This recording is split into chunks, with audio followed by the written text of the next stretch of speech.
Hello there, this is Lisa Burnham, and I would love to help you guys along the way in your business plan from spending way too much money.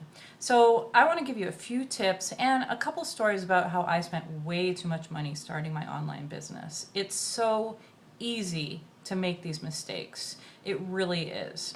Okay, so tip number one. When you're looking for an online business opportunity, do the research. That is my huge number one tip. Do the research. That means talking to people, not only doing online research, and look for comparison shopping. That's what I love about the internet. You can always find one opportunity being compared to another opportunity. And quite frankly, there are a lot of opportunities out there that you are going to end up spending way too much money on because you just don't do the research. Now, the other tip I want to give you is when somebody approaches you and the opportunity sounds way too good an opportunity to be true, it probably is, guys. Now, that does not include every opportunity, because sometimes they are fantastic. Sometimes the internet brings forth something, it falls down from the heaven, and it is exactly the right thing. I believe that Empower Network's Blog Beast is just that thing. And let me tell you why. Actually, I'm going to wait till the end of this video to tell you why I think Blog Beast is awesome. All right. I'm going to tell you a little bit about what mistake I made. Now, I joined a multi-level marketing company after I was trying to create a drop shipping business for myself. So two things I was doing at once. I'd say that is something to definitely avoid, taking on way too many things. So let's call that tip number 2.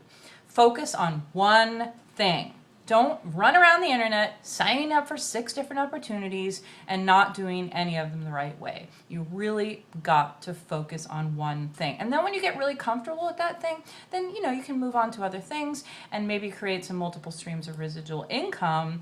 But before you can do that, you've got to understand how everything works, and that takes time and training. So number three, take the time to do the training. So research, yeah. Don't do too many things at once, absolutely. And do the training. Now, I'm going to tell you about one of the mistakes that I made.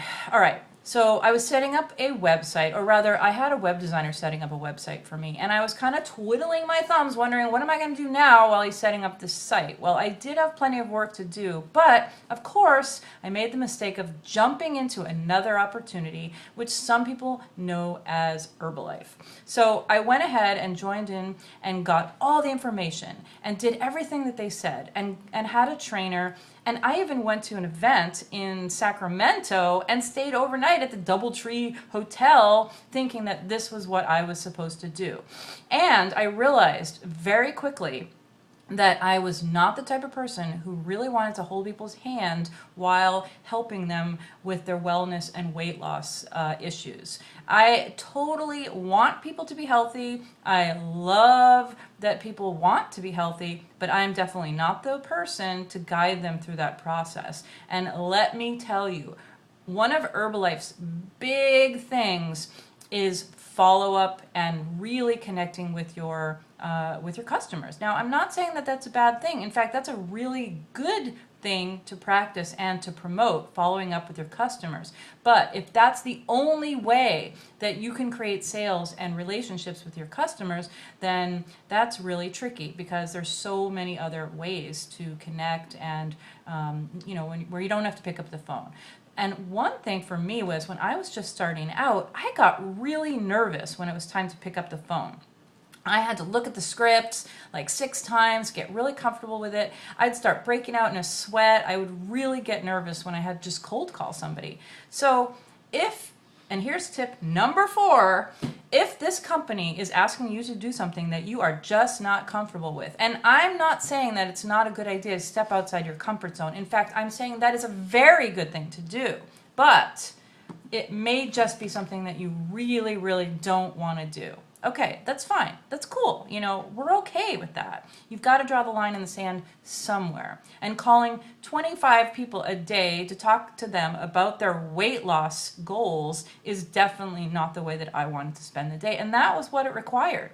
And I also really didn't like the way that we had very specific scripts. We had very specific procedures. There was absolutely no wiggle room because you really had to know the material. You really had to know the products in order to sell them. I mean, that makes sense, right? Okay, tip number 5. Know your products. Use your products. Really, really get to know the products that you're selling, because if you don't, then how are you going to be able to sell them?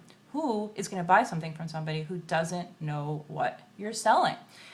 These are really good tips, you guys. I really hope you take them into account. These are 5 very, very good tips for people who are starting out on online. They want to find a business online. They just don't know what to do, and they need some guidance. So check me out. Give a click at the bottom of this webinar, and you will find my contact information, and boom, we can be friends online.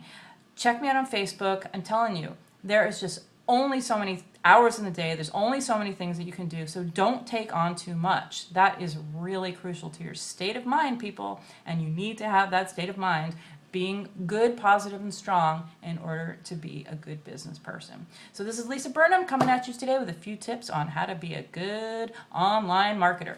Peace.